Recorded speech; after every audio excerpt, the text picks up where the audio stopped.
And I don't smoke weed. Like, I actually have a food saver for food. And I've used a volcano for actual herbs to cook with. Like, the Dab Lounge, that sounds interesting. What's that about? It's like a coffee shop. Yeah, you burn like rosemary in it, and then you have a bag full of rosemary essence. No. Yeah. All the fancy restaurants do it. Then they put the bag in a pillowcase, and they put a plate on it, and they poke holes in the bag, and it slowly lets the vapor out. Aluminum. Fancy stuff. All I'm saying is I just ate and I'm hungry. What is going on right now? Why am I so hungry? Oh, I just ate quinoa. You know that fills me up, Corey. What is happening to my body right now, Ben? This is a mess. Anyway, I'm living up in Denver, but I came down for this. You guys should check out my club. It's the 840 Club, and it's twice as cool as John Bong's club. Yeah. Anyway, let's get into some jokes. Let's talk about. Does anyone else find it ironic that Milton Bradley is the only company that sells the board game Monopoly?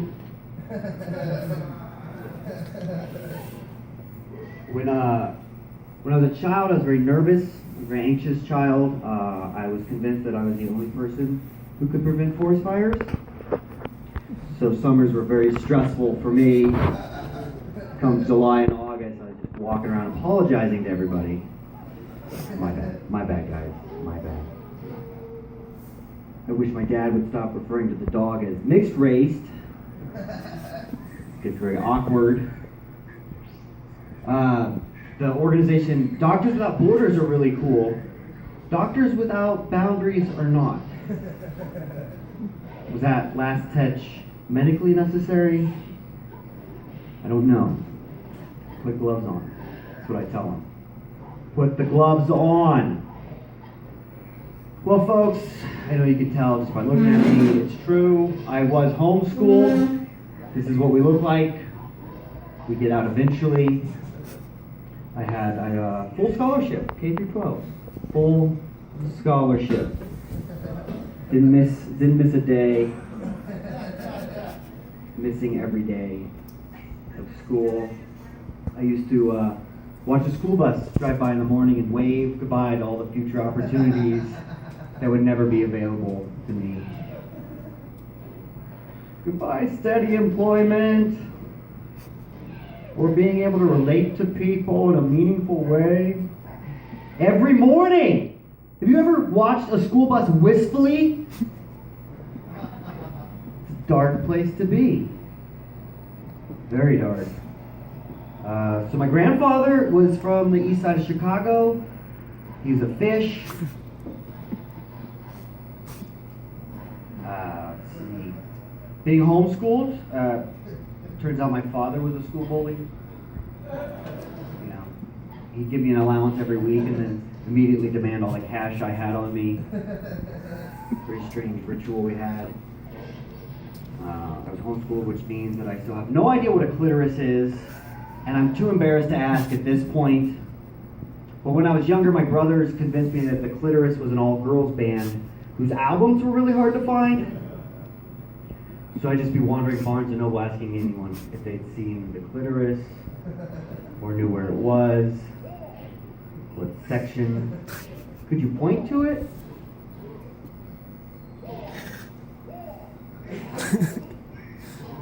My father's conservative. He's very conservative. He lives here in town. My father's so conservative that I've seen him get angry at a bottle of sunscreen for directing him to apply liberally. What am I supposed to do? Give it away and ask for some?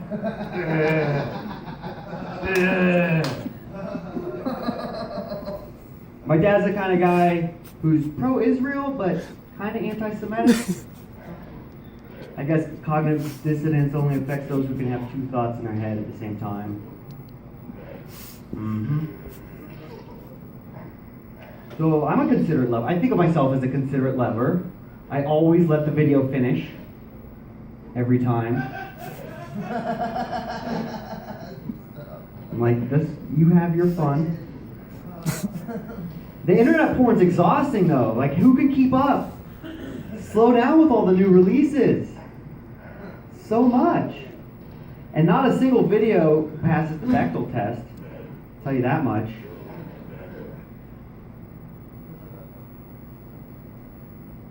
Let's see what else. What else do I have to talk about? You know who you don't see? You don't see much about Hillary anymore. You guys notice that? Like, not a word. She was everywhere. She was like the Beatles for a while.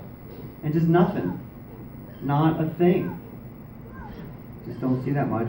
Ooh, here's a fun one. The news, I don't know if you guys know this, the news was talking about how by 2045, this country was so racially diverse that Caucasians would be considered a minority in 2045. I think that's great. I have no problem with that. I think it's going to be wonderful so that everyone knows how, then everyone will know how annoying it is to hear minorities complain. Just all the time.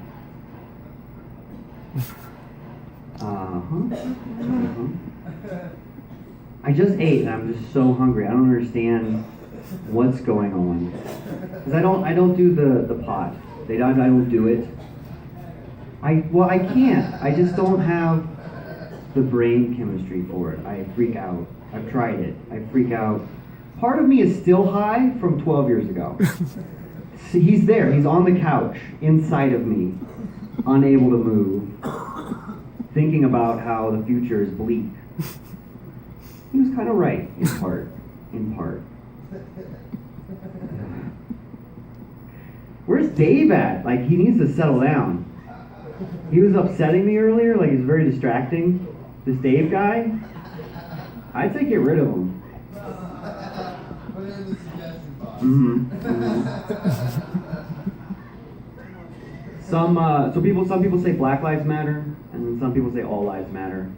I think the important thing to remember is that white lives don't matter. It's probably because there's so many of us. Supply and demand. I go to the bathroom places and don't buy anything. Is that white privilege? Could be. I'll just go right into a Starbucks. I don't care. See a Starbucks and I got to go.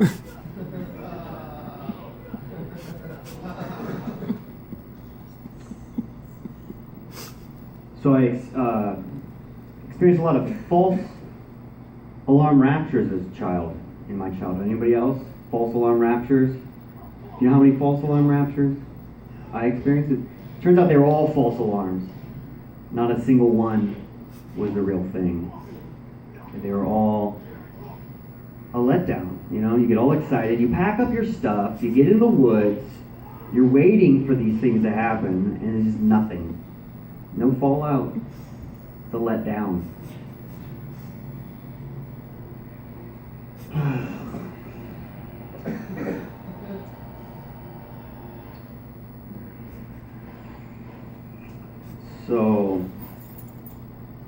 So yeah, my relationship with my father is interesting. He's real tough guy. And my dad's the kind of guy who goes to the hardware store with his grandsons and walks in and tells them, "This is the man store."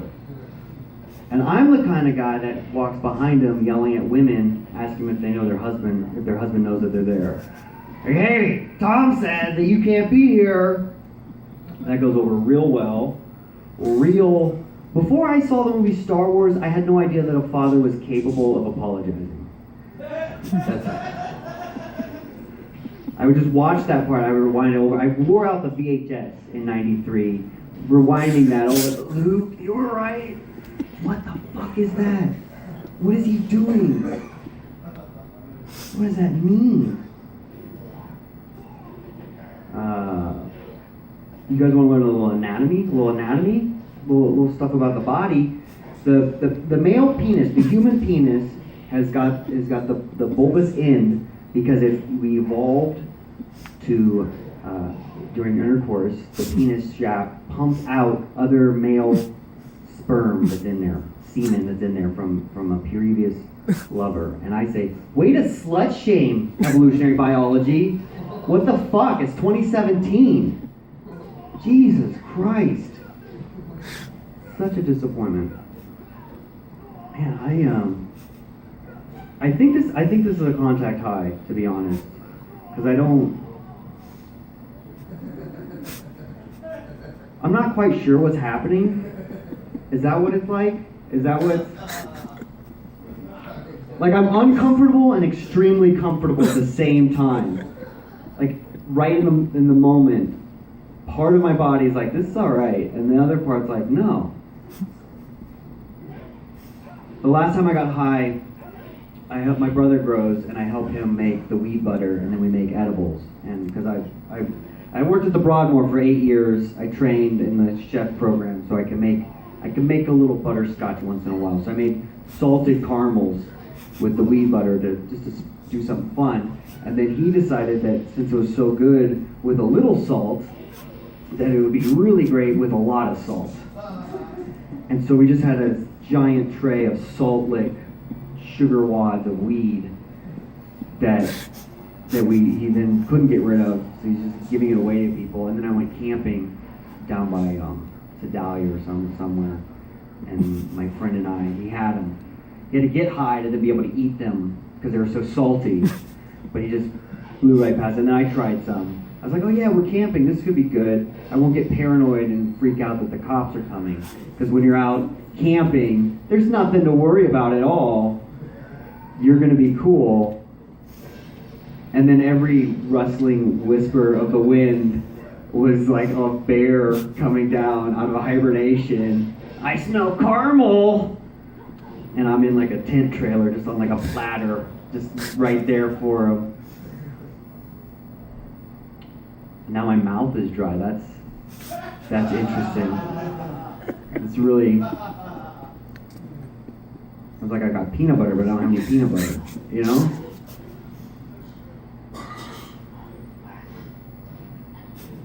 So it's good to be Ben, thank you so much for having me. It's a real pleasure. I lived in this town for a long time, so to be doing comedy here is something. Like I said, I was at the Broadmoor for a long time. Made the omelets and such.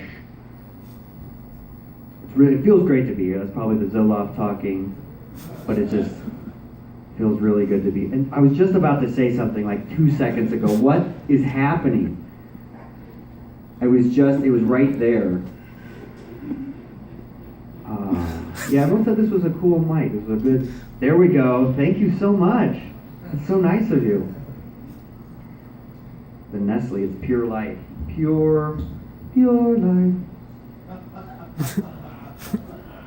Yeah.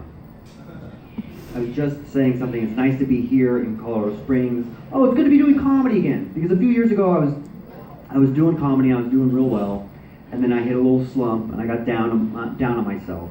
And then so recently I've been getting back into it. What happened was I had a bit of success. I was writing a script that got some traction in Hollywood. I was going to get some representation. I wrote a little script. There was some interest in it, and so I was like, all right, I'm hot shit.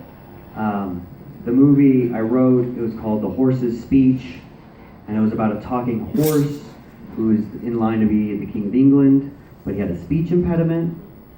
And it was a period piece. I set it back to right before World War II, so the horse has to give a big announcement. The radio has just been invented. He's got to tell the country that they're going to war, but he's really insecure. He doesn't know if he can lead the nation, and he's, this talking horse, and the speech impediment just really held him back, and it just symbolized so much. Keanu Reeves was going to be the speech therapist, okay? He was interested in it.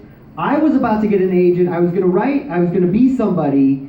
And then that year, the King's Speech comes out, and goodbye Hollywood for Andrew, because there can't be two kings. I'm like, mine's got a horse. They're very different movies. It's just too similar. I'm like, Deep Impact and Armageddon, hello? Mine is a talking horse. Has nothing to do with the King of England. It's a made-up country. So I'm trying to climb back up from that. That was a big letdown, and whatnot. Okay, I'm gonna go, because on the other side of the curtain it's less smoky. Is what I've convinced myself that curtain is keeping all the smoke out, and so I won't get any hungrier. So thanks Ben and John. I've been Andrew. It's been a pleasure. Thank you all so much, guys.